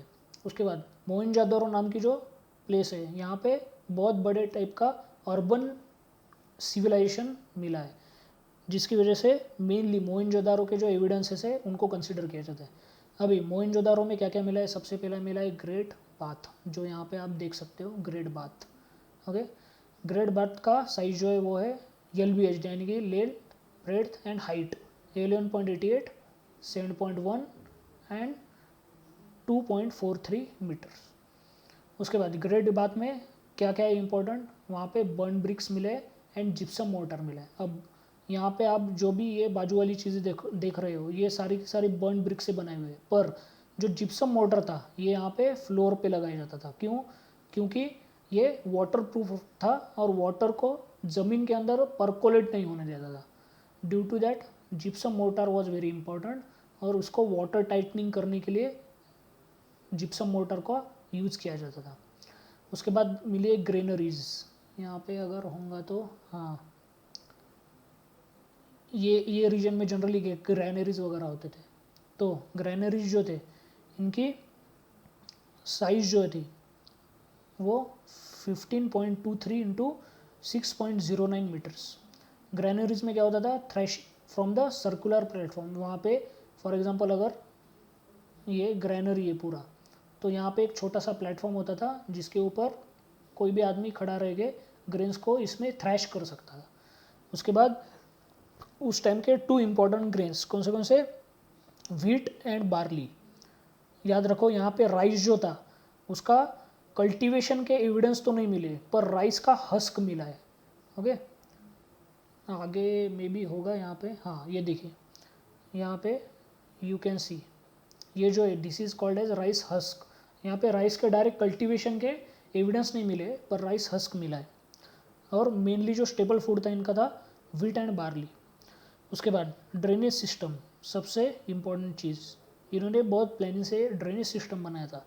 इसमें क्या यूज़ किया था, ब्रिक स्लैब मैन होल्स, यानी कि जो हमने यहाँ पे देखा था, ये जो पूरा ग्रेड बाथ था ये भी ब्रिक का बना था, उसी टाइप में ड्रेनेज भी ब्रिक के ही बने थे। और ब्रिक के ऊपर जो स्ट्रक्चर था ड्रेनेज का उसके ऊपर स्लैब डाला जाता था, और आफ्टर पर्टिकुलर पीरियड वहाँ पे मैन होल्स होते थे, यानी कि आदमी को उतरने के लिए और वो जो ड्रेनेज था उसको साफ़ करने के लिए प्लेसेस होती थी। फॉर एग्जांपल अगर ये पाइपलाइन है पूरा ड्रेनेज का, तो यहाँ पे ये जो 2 प्लेसेस है ये और ये, तो यहाँ पे मेन को अंदर उतर के नीचे की जो भी ड्रेनेज की लाइन है वो साफ़ करने के लिए स्पेस दी जाती थी after interval, particular interval. Okay, उसके बाद the drainage system attach to the bathroom and courtyard of the house, यानी कि बाथरूम का पानी और जो भी कोर्टयार्ड होता है उसका पानी डायरेक्टली इन ड्रेनेजेस में जाता था।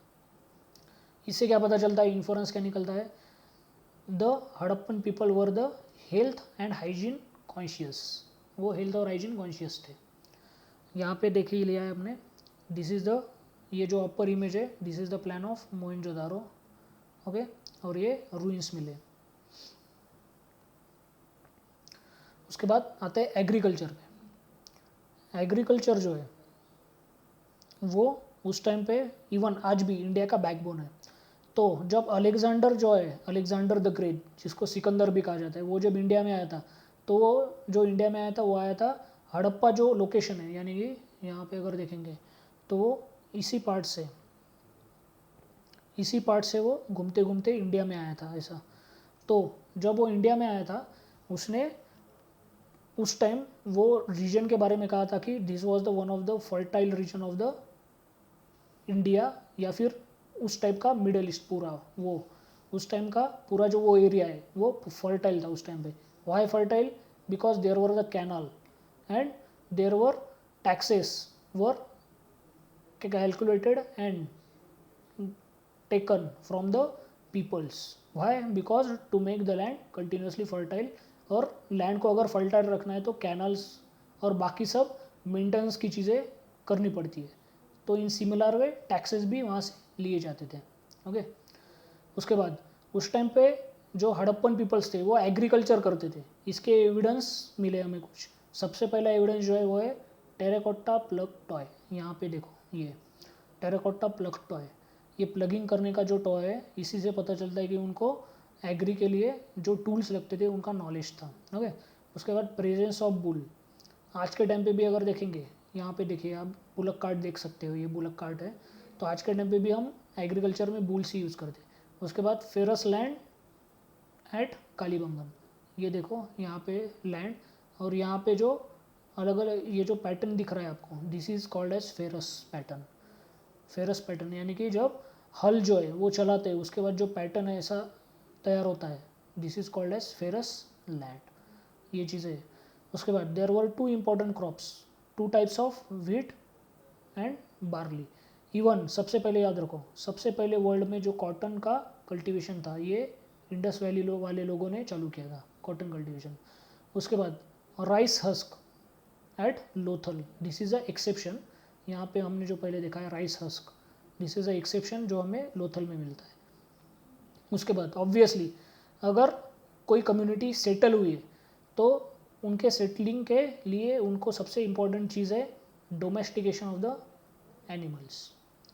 तो कौन से एनिमल्स उस टाइम पे डोमेस्टिकेट होते थे? ऑक्सन यानी कि हम्बुल, देन बफेलो जो आज भी किए जाते हैं, गोट सेम आज भी किए जाते हैं, शिप्स आज भी किए जाते हैं, pigs, cat, dogs, asses and camels, ये सब एनिमल जो है वो आज भी डोमेस्टिकेट किए जाते हैं। उसके बाद नो लायन नोन, ओके, इनको लायन पता नहीं था। बट गुजरात में एलिफेंट के डोमेस्टिकेशन के कुछ एविडेंसेस मिले हैं। हाँ, इनको लायन पता नहीं था बट इनको टाइगर पता था, याद रखो, लायन पता नहीं था पर टाइगर पता था इनको। उसके बाद डोमेस्टिकेशन के एविडेंसेस कहाँ कहाँ पे मिले? सबसे पहला जो एविडेंस है वो मिला है फाउंड एट मोहनजोदारो। उसके बाद लोथल आर्टिफैक्ट्स एंड सोकोटाडा रिमेन्स। उसके बाद टेक्नोलॉजी एंड क्राफ्ट। टेक्नोलॉजी में अगर हम देखेंगे तो इनको मेटल्स और उनके अलग अलग यूजेस ये पता थे, तो उसी से हम पता कर सकते हैं या फिर इन्फरेंस निकाल सकते हैं कि ऑब्वियसली इनका जो टेक्नोलॉजी एंड क्राफ्ट था वो काइंड ऑफ स्पेशलाइज्ड था, ओके। तो ये प्रैक्टिस ऑफ बोट मेकिंग यहाँ पे की जाती थी उस टाइम पे। Then there was the creation of the jewellery of the gold and silver. याद रखो यहाँ पे गोल्ड एंड सिल्वर ये दोनों भी यूज़ किए जाते थे, पर ये बहुत ही रेयरली यानी कि ज्वेलरीज में ही यूज़ किए जाते थे। Extensively gold and silver use नहीं किया जाता। और ऐसा भी कहा जाता है कि ये जो गोल्ड है ये जनरली साउथ इंडिया से जाता था, जहाँ पे साउथ इंडिया में कर्नाटका में एक माइन है जिसका नाम है कोलार माइन, जहाँ पे गोल्ड डिगिंग की जाती है आज के टाइम पे भी। तो वहाँ से गोल्ड जो है वो हड़प्पा कल्चर में जाता था। सो स्मिथ्स वर इम्पॉर्टेंट ऑब्वियसली, अगर इतने सारी चीज़ें करनी है, मेटलर्जी, क्राफ्टिंग, तो जो भी स्मिथ है, गोल्ड स्मिथ, ब्लैक स्मिथ, वो सब यहाँ पे इम्पॉर्टेंट पार्ट ऑफ सोसाइटी होंगे। Then there was the technology and craft which was use for social distinction, यानी कि उस टाइम पे भी सोसाइटी जो थी वो स्ट्रेटिफाई थी, ऐसा नहीं था कि सभी लोग इक्वल है। उस टाइम की सोसाइटी भी स्ट्रेटिफाई थी। जो रिलेटिवली रेस यानी कि रिच पीपल है वो अलग काइंड ऑफ ज्वेलरी यूज़ करते थे, और जो लोअर सेक्शन वाले पीपल थे वो अलग काइंड ऑफ ज्वेलरी यूज़ करते थे। उसके बाद पोटेरी, पोटेरी यानी पॉट्स जो डेली यूज़ में आते हैं घरों में, एंड टेराकोटा, इन दोनों का भी वो फॉर्मेशन, क्रिएशन एंड यूज़ करते थे। उसके बाद सबसे इम्पोर्टेंट चीज़ ये वाली पोटर्स व्हील, ये सबसे इम्पोर्टेंट इनोवेशन था। इसकी वजह से हुआ क्या, जो पॉट्स मेकिंग उनकी कैपेसिटी वो एकदम से बढ़ गई थी। इवन आज के टाइम पे भी रूरल एरियाज़ में बहुत सारे पॉट्स, पॉटर्स व्हील ये यूज़ किए जाते हैं।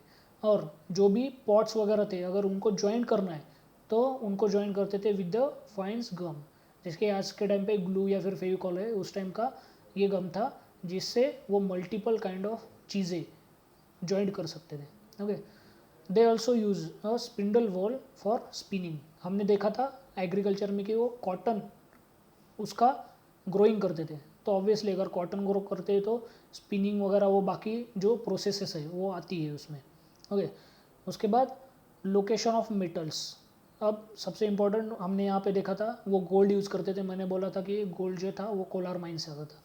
उसके बाद इनके पास जो दो चीज़ें इंपॉर्टेंट थी वो थी एक कॉपर और दूसरा था टीन। कॉपर जो था वो मेनली राजस्थान से आता था।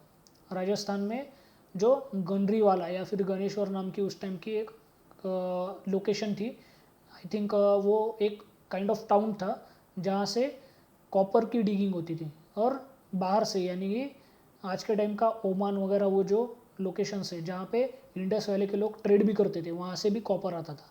उसी के टाइम पे टीन नाम की जो चीज़ है, वो जो मेटल है जो आज के टाइम पे इंडिया में वर्चुअली नॉन एग्जिस्टेंस है, तो वो मेटल उस टाइम पे बिहार वाला जो रीजन है वहाँ पे उसी के साथ अल्टाई माउंटेन जो है वो अल्टाई माउंटेन के पूरे वो रीजन में आता, पूरा मिलता था और वो वहाँ से इंडिया में इंपोर्ट किया जाता था। ओके, तो ये दो इम्पोर्टेंट मेटल्स है और इन दोनों का कॉम्बिनेशन जो है वो combination it means bronze, copper plus tin bronze, इन दोनों के कॉम्बिनेशन से ब्रॉन्ज तैयार होता था।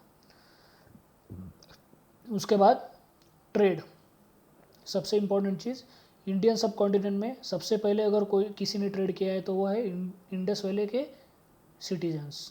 तो इनका ट्रेड का यहाँ पे आप देख सकते हैं ये लोकेशन है। This was the trade between the Indus and Mesopotamia and both are the ancient civilisations of the world. तो ये जो ट्रेड था ये ट्रेड एग्जिस्टेड था। इसके एविडेंस क्या क्या है, हमें क्यों पता चला कि यहाँ पे ट्रेड किया जाता था? Due two coins. मेसोपोटामिया के कुछ कॉइन्स इंडस में, इंडस कल्चर में मिले, इंडस के कुछ कॉइन्स मेसोपोटामिया में मिले। ओके, तो ये इससे पता चलता है कि there was the evidences of the transactions. Okay, then अभी इंडस वैली के पीपल जो थे वो ट्रेड करते थे थ्रू ओशन। तो ओशन में सभी को पता है और आज के टाइम पे भी जो भी ओशनिक ट्रेड होता है वहाँ पे कहीं कहीं पे बीच में लिविंग स्पॉट्स होते हैं या फिर कहीं कहीं पे शिप्स जो है वो एक नाइट के लिए या फिर 24 आवर्स के लिए डॉकिंग करती है। तो उसी टाइप पे docking and trading stations Indus and Mesopotamia के ओशनिक ट्रेड रूट पे थे। सबसे पहला था दिलमुन यानी कि बहरीन और मकान यानी कि ओमान। यहाँ पे जो थे, जो इंडस से निकले हुए शिप्स थे वो यहाँ पे पोर्ट करते थे, सॉरी डॉकिंग करते थे और बाद में वो मेसोपोटामिया के लिए आगे निकल जाते थे और यहाँ पे ट्रेडिंग भी होती थी। ओके, उसके बाद जो ट्रेड था उसका मेसोपोटामिया के साथ एविडेंस जो है वो हमें मिलना चालू होता है फ्रॉम द 2350 BC। 2350 BC से हमें मेसोपोटामिया से इंडस का ट्रेड चालू होने के एविडेंस मिलते हैं। उसके बाद मेसोपोटामिया जो है उनकी जो लैंग्वेज है उस लैंग्वेज को हमने डिसाइफर किया है, पर जो हड़प्पा की लैंग्वेज है यानी कि इंडस वैली सिविलाइजेशन उसको हमने अभी तक डिसाइफर नहीं किया है। ओके, तो जो मेसोपोटामिया है उनकी जो लैंग्वेज है उसको डिसाइफर करने के बाद हमें एक वर्ड जो है वो कंटिन्यूसली मिलता है जिसका नाम है मेलुहा। और ये वर्ड जो है ये मेनली रिलेट होता है विद द ट्रेड। तो ऐसा कहा जाता है कि जो मेसोपोटामियंस थे वो इंडस कल्चर जो था उसको मेलुहा नाम से एक प्रोनाउंस करते थे। ओके, उसके बाद इन दोनों में ट्रेड में कौन से कंपोनेंट का एक्सचेंज होता था। There were the trade components like precious stones, cotton etcetera. और अगर इंडस को मेसोपोटामिया से कुछ चाहिए तो उनको क्या मिलता था, वाइन्स, उसके बाद ग्लास वाले प्रोडक्ट एक्सेट्रा। ओके, ये वाली चीज़ें ट्रेड होती थी इंडस और मेसोपोटामिया में। उसके बाद यहाँ पे पॉलिटिकल ऑर्गेनाइजेशन थी या नहीं, इस पर still there is a dispute. कुछ लोगों का बोलना है थी, कुछ लोगों का नहीं। तो देख लेते हैं कि पॉलिटिकल ऑर्गेनाइजेशन में क्या क्या इंपॉर्टेंट चीज़ें इसमें दी गई है। सबसे पहला जो है वो इसमें दिया गया है कल्चरल होमोजिनिटी। अब हमें लगता क्यों है कि there was a political organisation, क्योंकि यहाँ पे होमोजिनिटी यानी कि एक काइंड ऑफ यूनिफॉर्मिटी थी। अगर किसी भी चीज़ में यूनिफॉर्मिटी होती है it directly means that there was a one kind of central authority जो कि सारी चीज़ों को कंट्रोल करती थी। ओके, तो यहाँ पे कल्चरल होमोजिनिटी हमें मिली है, उसकी वजह से हम इन्फर कर सकते हैं कि there was a kind of political organisation. Then there were no temples, ये सबसे सिग्निफिकेंट चीज़ है। इसके उल्टा हुआ था मेसोपोटामिया में बहुत सारे टेम्पल्स मिले थे, पर इंडस वैली में कोई टेम्पल नहीं मिला है। तो ऐसा कहा जाता है कि यहाँ पे एक काइंड ऑफ रिपब्लिक चलता था वहाँ पे। ओके, उसके बाद द पॉलिटिकल ऑर्गेनाइजेशन जो यहाँ पे इंडस में थी that might be ruled by merchant और प्रीस्ट किंग। यहाँ पे you can see the statue of the priest king, ये बहुत छोटा सा स्टैचू है। यहाँ पे इसकी आंखें जो है वो काइंड ऑफ मेडिटेटिव स्टेट में है। उसके बाद इसके बदन पे पूरा एक काइंड ऑफ शॉल है, इसके माथे पे एक रिंग और यहाँ पे काइंड ऑफ स्टोन का एक प्लेस है, ये चीज़ है। ओके, तो इससे एक इन्फ्रेंस ऐसा निकलता है कि there must be a kind of a central authority, either वो मर्चेंट थे, प्रीस्ट किंग थे या फिर नॉर्मल किंग थे। ओके, वो अभी तक पता नहीं चला है क्या था।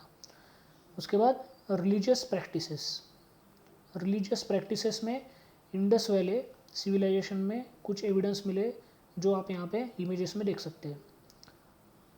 ओके, सबसे पहला मिला है embryo of the woman and woman sex organ, so there was a fertility cult. आज के टाइम पे भी बहुत सारे ऐसे ट्राइबल्स है जो फर्टिलिटी कल्ट फॉलो करते हैं। तो there were the woman statues, woman embryos वगैरह, वो वाली चीज़ें। तो इसी से पता चलता है कि they were the follower of the fertility cult. Okay, उसके बाद कालीबंगन एंड लोथल, ये दोनों प्लेसेस पे फायर अल्टार्स मिले। फायर अल्टार्स यानी कि आज के टाइम पे जो यज्ञ वगैरह होते हैं उनका जो लोकेशन होता है, और जलने के बाद वहाँ पे जो वेस्ट या फिर डस्ट काइंड ऑफ चीज़ें होती है तो उनको फायर अल्टार्स के साथ हम मैच कर सकते हैं। उसके बाद फालिक ट्रेडिशन, ये चीज़ भी हड़प्पा कल्चर में मिली है। फालिक ट्रेडिशन यानी कि यहाँ पे आप देख सकते हैं ये लिंगाज, इन्हीं को कहा जाता है फालिक ट्रेडिशन। तो यहाँ पे आप पढ़ भी सकते हैं the lingas found in Harappa and Kalibangan. Okay, उसके बाद also worshipped trees and animals, यानी कि नेचर वर्शिप वाले भी लोग थे जो ट्रीज एंड एनिमल को वर्शिप करते थे। उसके बाद सबसे सिग्निफिकेंट जो चीज़ यहाँ पे मिली है वो है पाशुपति सील। यहाँ पे आप देख सकते हैं ये पाशुपति सील। पाशुपति सील में जो है वो मल्टीपल एनिमल्स दिखाए गए हैं। तो सबसे पहले देखिए यहाँ पे देयर आर 2 एंटीलोप और द डियर इन बॉटम। यहाँ पे देखिए बॉटम पे एक डियर यहाँ पे, अभी ये टूटा हुआ पार्ट है तो यहाँ पे भी एक डियर है। Okay, then rhino bull at left rhino bull, on right elephant tiger. Okay, किधर गया, हाँ यहाँ पे है, ये है एलिफेंट, ये है tiger. Okay, so this is a Pashupati seal. और ये पाशुपति सील क्यों कहा गया, एक तो जो भगवान शिव है उनको पशुपति कहा जाता है, उसी के साथ यहाँ पे कुछ फालिक ट्रेडिशन में लिंगास भी मिले। और ये जो स्टैचू है या फिर ये जो इमेज है ये इमेज भी एक ध्यान पोजीशन में है, तो उसकी वजह से कहा जाता है कि this is the Pashupati seal. Okay, there were also finding of the amulet means what, that is may be used as a charm and such techniques, यानी कि जो काइंड ऑफ ब्लैक मैजिक वगैरह जो तंत्र मंत्र विद्या होती है उन चीज़ों के लिए भी माइट भी ये एम्बुलेट्स यूज़ किए जाते थे, ऐसा कुछ लोगों का मानना है. उसके बाद सबसे इम्पॉर्टेंट चीज़ जो है हड़प्पा का कल्चर की, वो है हड़प्पन स्क्रिप्ट. हड़प्पन स्क्रिप्ट जो है वो यहाँ पे हमें देखने को मिलती है, ये इमेजेस है देखो. तो इसको सेमी पिक्टोग्राफिक भी स्क्रिप्ट बोला जाता है, क्योंकि यहाँ पे पिक्चर्स भी दिखाए गए थोड़े थोड़े से. ओके, उसके बाद इसी को कहा जाता है इनिग्मेटिक स्क्रिप्ट. एक इनिग्मा नाम की एक मशीन थी जो कि सेकंड वर्ल्ड वॉर में यूज़ की जाती थी बाय द जर्मन्स, और उसको काउंटर करने के एक अल्ट्रा नाम की मशीन तैयार की थी अलाइड फोर्सेस ने. तो इनिग्मेटिक मशीन जो थी उसको जो कोडिंग सिस्टम था वो कोडिंग सिस्टम कम्युनिकेशन के लिए यूज़ किया जाता था, और उसको ब्रीच करना रिलेटिवली इम्पॉसिबल था. और आज के टाइम पे भी किसी ने भी ये हड़प्पन स्क्रिप्ट जो है इसको डिसाइफर नहीं किया, यानी कि ब्रीच नहीं किया, and due to that this script is also called as enigmatic script. Okay, तो हड़प्पन स्क्रिप्ट के जितने भी सिंबल्स है, यानी कि ये एक इंडिविजुअल सिंबल है, ये एक इंडिविजुअल, ये एक इंडिविजुअल, ये एक इंडिविजुअल सिंबल है, तो ऐसे 4000 स्पेसिमन्स मिले ऑफ द हड़प्पन राइटिंग. इतने सारे हड़प्पन राइटिंग के स्पेसिमन्स मिले हैं. उसके बाद वेट एंड मेजर, ऑब्वियसली अगर ये ट्रेड करते थे, इनके पास इतना मर्चेंडाइज था, तो वेट एंड मेजर्स तो होनी चाहिए. तो वेट एंड मेजर्स जो थे वो इन द मल्टीपल ऑफ 16 होते थे. उसके बाद they also new the measurement because mark bond stick. ये जो ब्रॉन्ज की स्टिक्स है वहाँ पे कुछ स्टिक्स मिले जिन पे मार्किंग है, यानी कि आज के टाइम पे हम जो स्कूल में बच्चे होते हैं वो रूलिंग स्टिक यूज़ करते थे, उसी टाइप के ब्रॉन्ज स्टिक भी मिली है. तो इसी से पता चलता है कि they used the measurement during that period. उसके बाद हड़प्पन पोटेरी, ये भी इंपॉर्टेंट चीज़ है. हमने इससे पहले देखा है कि वहाँ पे पोटर्स व्हील नाम की एक चीज़ इवॉल्व हुई थी, तो उसकी वजह से पोटरी जो है वो बिल्ड करना एकदम ईजी हो गया था. तो हड़प्पन पोटरी जो थी it was design black and red pottery, यहाँ पे आप इमेज में देख सकते हो.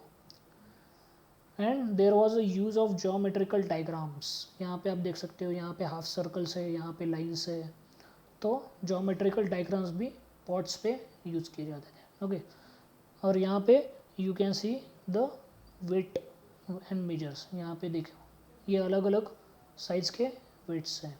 ओके, उसके बाद हड़प्पन सील. हड़प्पन सील यहाँ पे इमेज में you can see the Harappan seal. तो अभी तक देर आर द 2000 सील्स जो है वो मिले with the animal, specially unicorn. ये नाम का एक मिथिकल एनिमल है, यहाँ पे आप देख सकते हो ये वाला, ये यूनिकॉर्न है. तो ये मिथिकल एनिमल कंसिडर किया जाता है of the Harappan culture. Okay, क्योंकि इसके अभी तक बोन्स भी नहीं मिले कुछ. तो अभी तक हमें 2000 of the such Harappan seals मिले. ओके, अभी अगर ये कंसेप्ट को समझना है तो और एक चीज़ है जो जिसको कहा जाता है सीलिंग. सीलिंग तो फॉर एग्जांपल ये एक ड्रम है, तो ड्रम के ऊपर अगर हमें कुछ स्टैम्प करना है तो स्टैम्प करने के लिए कुछ ना कुछ चीज़ लगती है, काइंड ऑफ दिस. तो ये जो सीलिंग होती थी इस पर अलग प्रिंट निकाली जाती थी, और वो जो सीलिंग है वो यहाँ पे लगाई जाती थी, और कोई भी चीज़ ऐसी सेमी मोल्टन करके यहाँ पे ये जो सील था इसको स्टैम्प मारा जाता था, और इसी को कहा जाता है सील.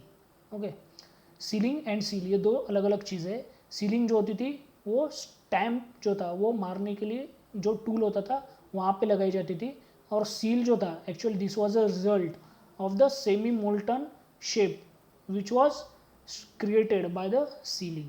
ओके, तो सील एंड सीलिंग ये दो डिफरेंट चीज़ है. उसके बाद टेराकोटा फिगरिन यहाँ पे हमने देखा हड़प्पन पोटेरी, उसके बाद हड़प्पन सील्स. तो ये सील भी टेराकोटा के ही बनाए जाते थे. टेराकोटा मीन्स व्हाट, जो क्ले होता है जिसको हम बेक करते हैं, बेक करने के बाद जो सॉलिड फॉर्म आता है उसको कहा जाता है टेराकोटा। ओके, तो क्या क्या था इसमें, बर्ड्स थे, डॉग्स थे, कैटल, शीप, मंकी।